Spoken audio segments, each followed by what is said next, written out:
74টি কেন্দ্র রয়েছে।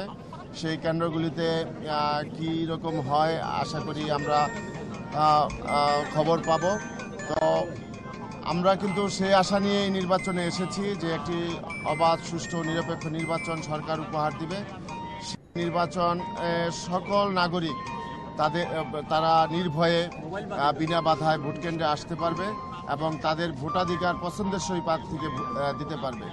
তো সেই হিসাবে আমরা বলবো যে প্রশাসন সম্পূর্ণ নিরপেক্ষ থেকে এই ভোট গ্রহণ করবেন এবং নারায়ণগঞ্জ সিটিবাসী সকলকে আমি অনুরোধ করব যাতে ওনারা সবাই ভোট কেন্দ্রে আসেন এবং তাদের ভোটের যে অধিকার সেই অধিকারটা প্রতিষ্ঠা করেন, যাতে তাদের যে হারানো ভোটের অধিকার সেটা তারা প্রতিষ্ঠা করেন।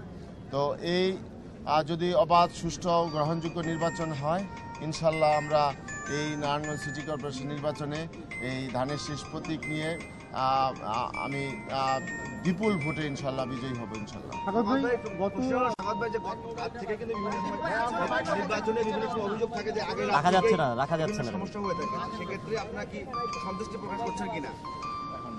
আমি যে পরিস্থিতি আমরা লক্ষ্য করেছি সেই পরিস্থিতি আমরা এখন পর্যন্ত সন্তোষজনক, কিন্তু এখন পর্যন্ত দৃশ্যমান আমরা কোনো খারাপ খবর এখনো পাইনি।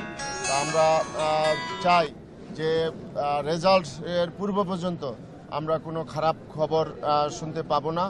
একটি অবাধ ও সুষ্ঠু নির্বাচন অনুষ্ঠিত হবে, সেটাই সরকার এবং প্রশাসন নিশ্চিত করবে।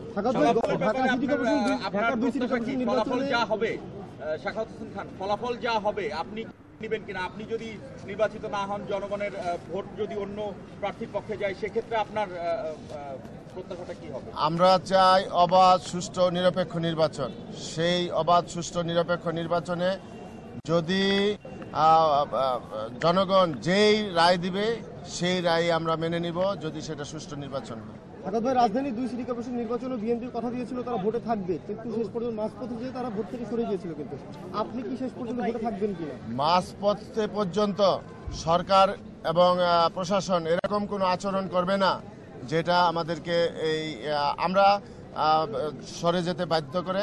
জনগণ যদি ভোট দিতে পারে এবং জনগণের ভোটের অধিকার যদি তারা প্রয়োগ করতে পারে, আমরা ইনশাল্লাহ আপনাদেরকে কথা দিচ্ছি আমরা ভোট ছেড়ে যাব না এবং এই নির্বাচনে আমরা অবশ্যই ইনশাল্লাহ বিজয় লাভ করব এবং বিপুল ভোটে ইনশাল্লাহ বিজয় লাভ করব।